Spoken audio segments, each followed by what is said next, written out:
Hi everyone, Effie here. Today I'm going to show you how I made this card using two of our new sets from our Spring 2016 release. So first I'm going to take the peony wreath or cluster in our Sending Peony set. I'm going to put it on a large acrylic block and then I'm going to ink it up with our Noir Dye black ink.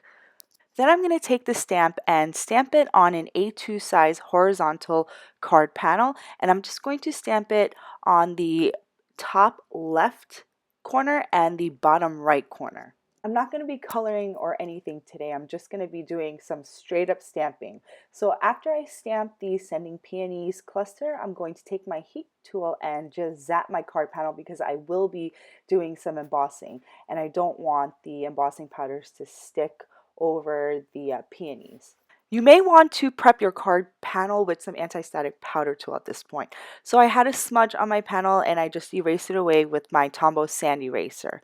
Now I'm going to stamp my sentiment in Versamark ink over my panel. I'm using our Brush Thanks sentiment, and this is one of the new sets being released in our Spring 2016 release. So I'm just using my Misty tool to help me position the sentiment and make sure that it stamps straight on my panel.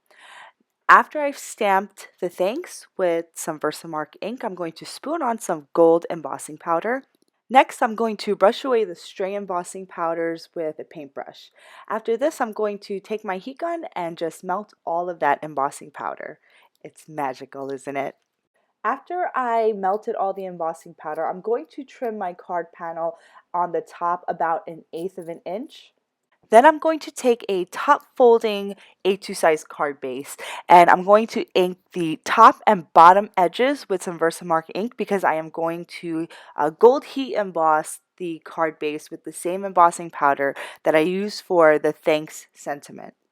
This card really required very minimal stamping because the peony cluster in our Sending Peony set is kind of intricate and you don't need to color it. As you saw, I just stamped it in black ink and I'm not doing anything else to it.